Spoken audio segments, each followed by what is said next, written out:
Olá, amigos. Irmãos em Cristo, que Deus abençoe a todos. Iremos iniciar neste momento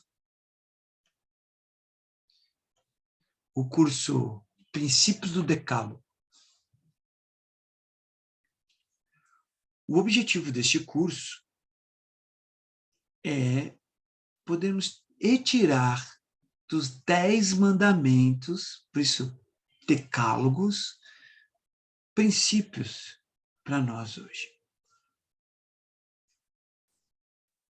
Hoje, teremos a primeira aula, que são os preceitos da lei e o conceito da lei. O curso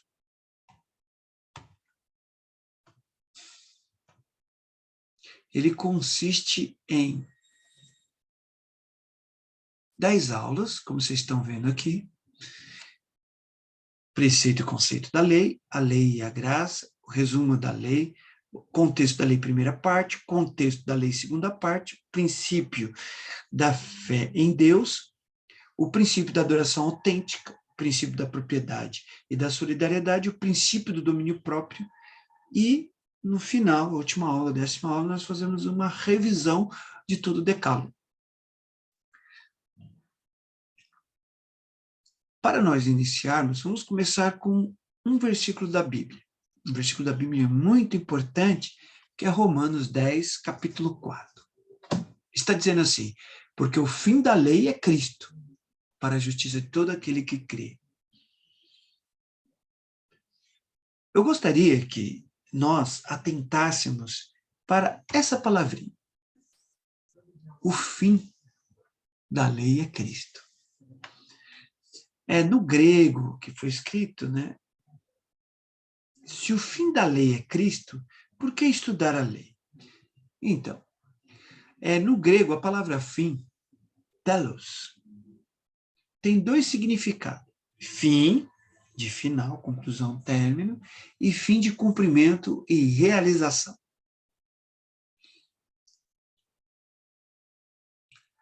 Lá em Mateus capítulo 5, 17, observe, não penses que vim revogar a lei ou os profetas. Não vim para revogar, vim para cumprir.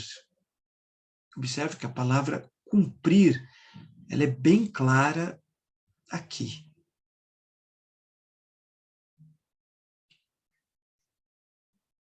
Então, Jesus, ele não veio acabar com a lei, ou extinguir a lei. Ele veio cumprir, realizar, cumprir o objetivo da lei. Então, Jesus veio cumprir a lei e não revogar, isso mesmo. Jesus, ele veio cumprir a lei, não revogar. É necessário entender a diferença entre preceito e conceito, conceito e preceito. Jesus, ele veio cumprir o preceito da lei, mas aboliu o conceito da lei. É por isso que muitas pessoas fazem essa confusão. Porque quando Jesus fala que veio cumprir, ele não está dizendo que ele veio cumprir os conceitos da lei, ele veio cumprir os preceitos da lei. A nova aliança consiste em um novo conceito de lei moral de Deus, mas o preceito da lei moral de Deus não foi revogado. Eu explico. Qual a diferença entre conceito e preceito? Conceito é o entendimento que se tem da lei. Não matarás. Então, observe, não matarás é uma ordem, não matarás. Qual é o conceito da lei aqui? É uma ordem. Obedeça, obedeça, não matarás. Então, para uma criança, às vezes não adianta explicar o porquê das coisas. Olha, não toca aí, senão você vai tomar um choque. Tá vendo esse fio? Não toque nesse fio, senão você vai tomar um choque. Mas por quê? Porque nesse fio passa vários elétrons. Vai tomar um choque. Explicar isso para uma criança é muito complexo, muito difícil você explicar a teoria de eletricidade para uma criança. Então, para que uma criança não toque no fio elétrico, nós apenas damos uma ordem. É proibido tocar nesse fio. Pois se você tocar nesse fio, você vai tomar um choque. Isso afasta a criança. Isso é o conceito da lei. Mas, se eu for explicar o porquê isso dá choque, o que antecede o choque e como se dá o choque, nós chamamos isso de preceito. É o que vem antes do conceito. Nós vamos entender essa diferença quando nós entrarmos direto nos estudos bíblicos. Olha essa passagem da Bíblia em Romanos 8, 2, 4. Porque a lei do Espírito da vida, em Cristo Jesus, te livrou da lei do pecado da morte. Quando ele fala da lei do Espírito da vida, é a lei do pêndulo. Se você pender para o Espírito, você está salvo. Se você pender para a carne, você está morto. Porquanto, o que for impossível à lei, é que ele fala da lei de Moisés, no que estava enferma pela carne, isso fez Deus enviando o seu próprio filho em semelhança de carne pecaminosa, e no tocante ao pecado. E como efeito condenou Deus na carne o pecado, a fim de que, e aqui é bem claro, o preceito da lei se cumprisse em nós, que não andamos segundo a carne, mas segundo o Espírito. Então, o que Deus quer que aconteça na nossa vida? Isso tanto no Velho como no Novo Testamento. Que o preceito da lei se cumpra em nós. Então, Deus não quer simplesmente que a gente obedeça à lei. A ordem, sim, Ele quer. Mas Ele não quer que nós tomemos choque.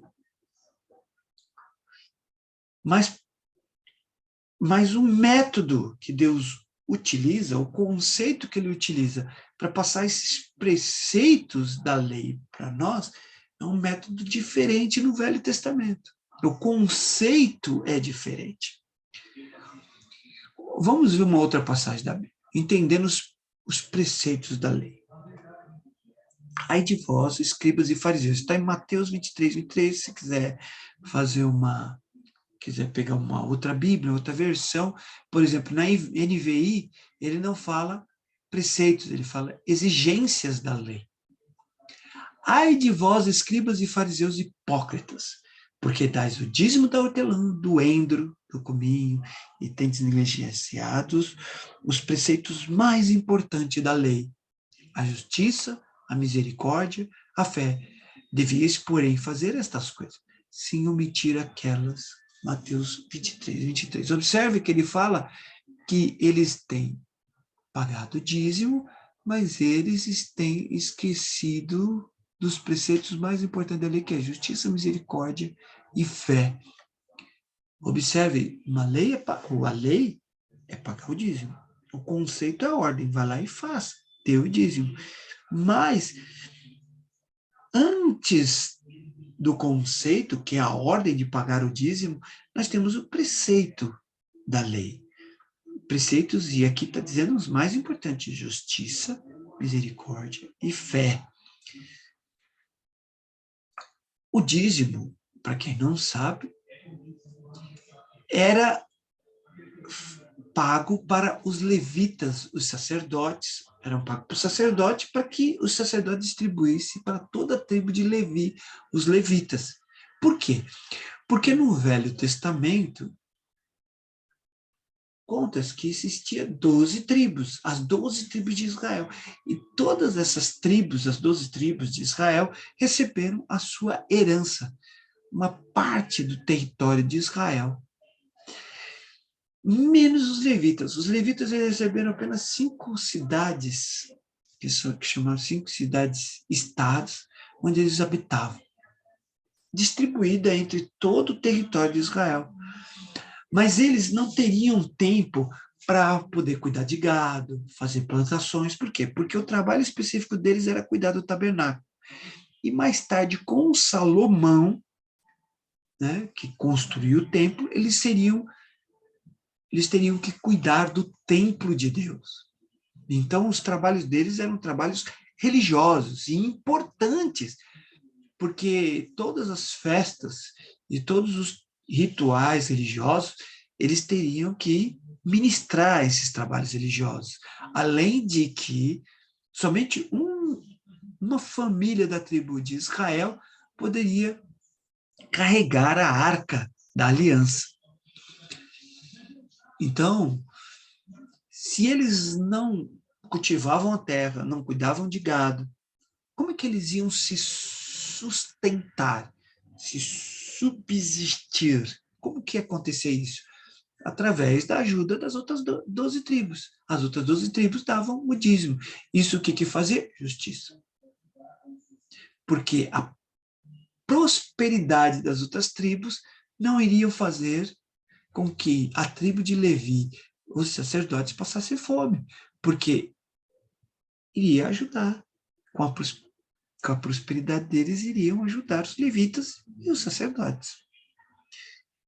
Então, o que nós fazemos? Justiça e igualdade. As 12 tribos davam o dízimo, e aí você criava igualdade entre todas as tribos. Misericórdia também. Se por acaso você não desse o dízimo, eles poderiam passar fome. Além disso, o dízimo também era para ajudar os estrangeiros e os pobres que passavam necessidade. E o ato também do dízimo é um ato de fé a Deus. Quando você dava o dízimo, é como se você estivesse pagando para Deus. Estava dando a Deus. Então, é um ato de fé.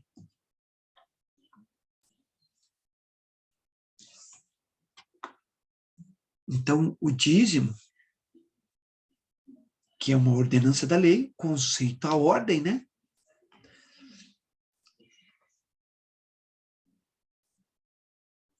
Isso é do Velho Testamento. Hoje, nós não praticamos o dízimo, mas justiça, misericórdia e fé, nós precisamos cumprir. Nós precisamos praticar, tanto no Velho como no Novo Testamento, os preceitos de justiça, misericórdia e fé devem ser praticados.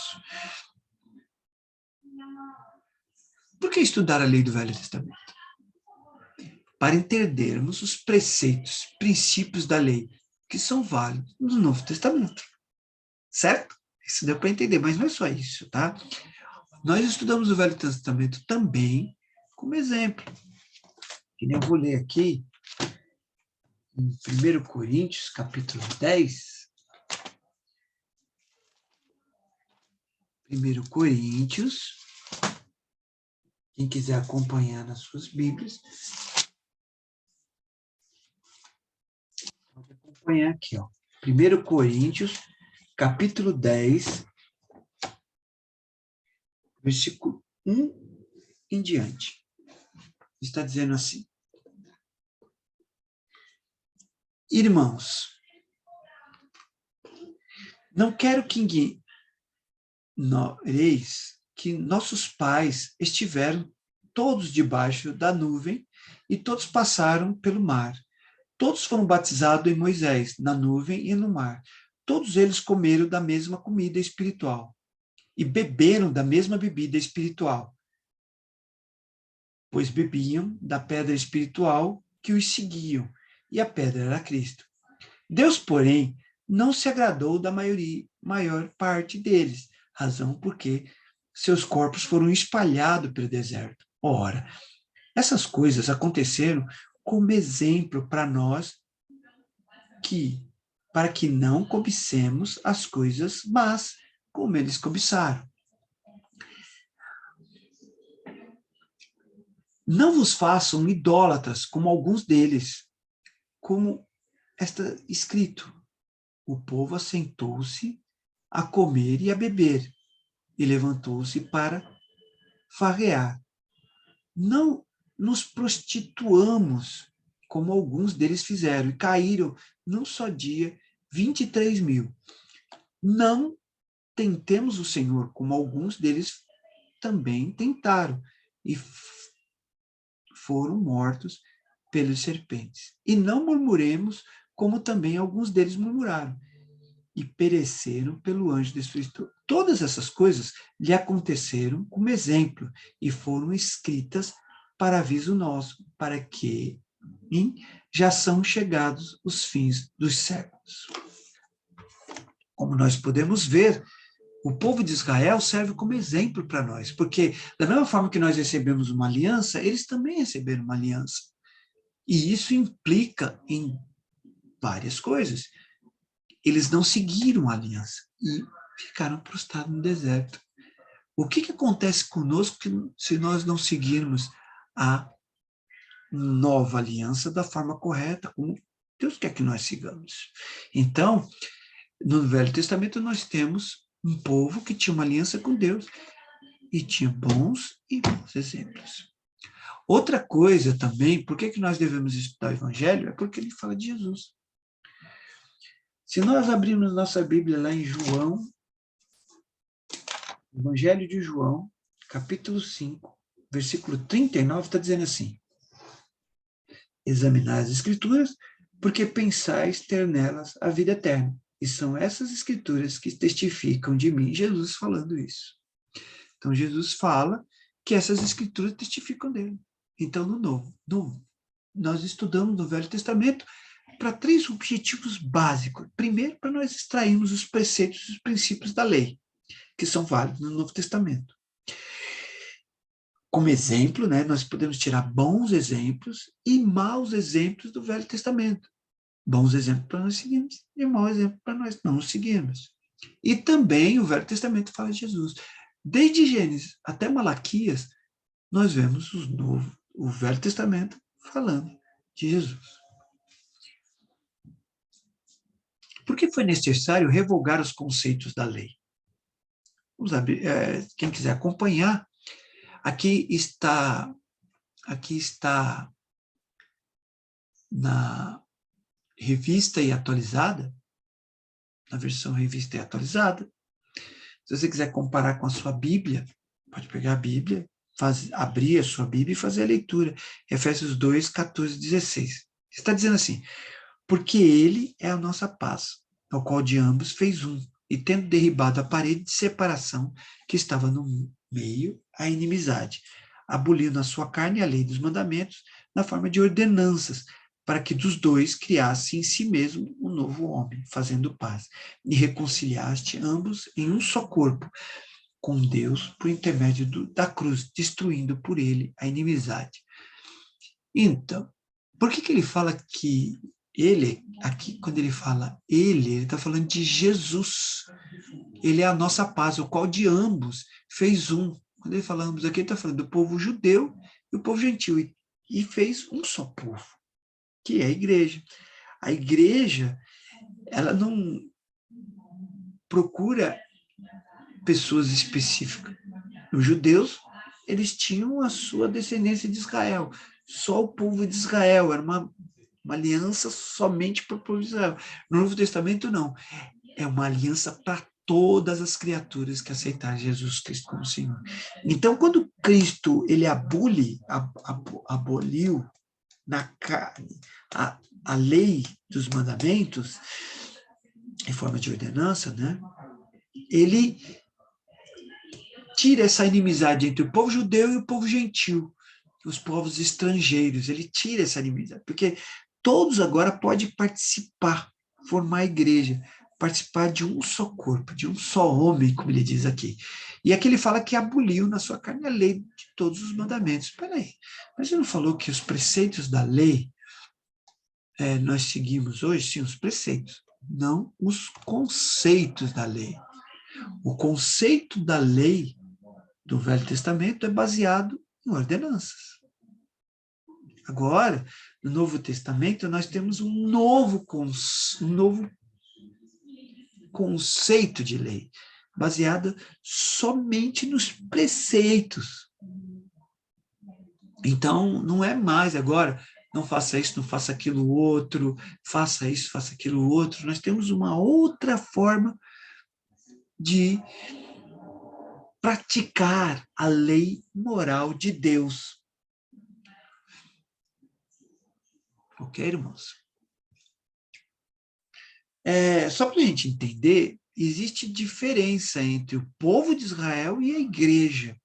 Eu quero mostrar para vocês a diferença básica entre o povo de Israel e a igreja. Agora, pois, se diligentemente ouvides minha voz e guardardes a minha aliança, então sereis minha propriedade peculiar dentre todos os povos, porque toda a terra é minha. Vós me sereis reino e sacerdote e nação santa. São estas as palavras que falarás ao filho de Israel. Então, o que Deus quer que Moisés fale para o povo é que o povo de Israel é propriedade peculiar. Olha, olha o que Pedro fala sobre a igreja. Ele fala assim: vós, porém, sois raça eleita, sacerdócio real, nação santa, povo de propriedade exclusiva de Deus, a fim de proclamardes as virtudes daquele que vos chamou das trevas para a sua maravilhosa luz. Observe que o povo de Israel era propriedade peculiar. Já a igreja não é peculiar, é exclusiva. O povo de Israel é propriedade peculiar e a igreja é propriedade exclusiva. Qual a diferença entre peculiar e exclusivo? Agora, pois, se diligentemente ouvides minha voz e guardares a minha aliança, então sereis minhas propriedades peculiares dentro de todos os povos, porque toda a terra é minha. Então, todos os povos, todas as nações, tudo pertence a Deus. Mas o povo de Israel é a cereja do bolo, é a propriedade peculiar, é uma coisinha a mais.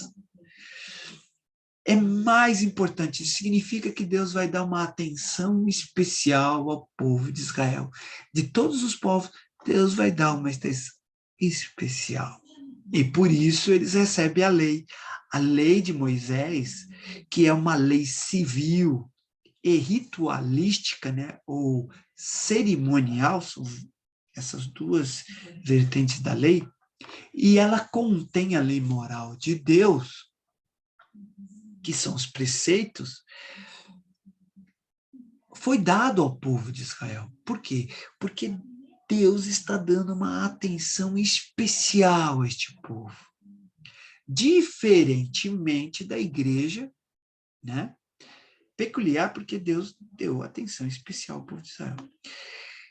Exclusivo porque a partir de agora Deus somente vai dar atenção à igreja. Então o que acontece? Deus tira pessoas do povo de Israel e Deus tira pessoas do povo do mundo e junta num só corpo, num só, e forma a igreja. E aí, esses que não fazem parte da igreja, Deus não vai dar mais atenção. Deus só vai dar atenção àqueles que pertencem à igreja dele, à assembleia dele, à congregação dele. A partir de agora, a igreja é o povo de Deus. Não são todas as pessoas do mundo, é só a igreja. Então, a igreja, agora, Deus vai dar atenção à igreja. A igreja é a propriedade exclusiva de Deus. Conclusão, no Novo Testamento não seguimos os conceitos do Velho Testamento, e sim os preceitos. Isso não muda. Desde o Novo até o Velho, nós temos os preceitos de Deus, que é a razão pelo qual uma lei existe. Estudamos o Velho Testamento para entendermos os preceitos da lei moral de Deus, os exemplos e o que o Velho Testamento fala de Jesus Cristo. Diferentemente do povo de Israel, o povo de Deus é exclusivo. Obrigado pela atenção de todos, que Deus abençoe, né? Que possamos crescer e desenvolver na palavra de Deus e aprendermos cada vez mais. Obrigado, que Deus abençoe a todos.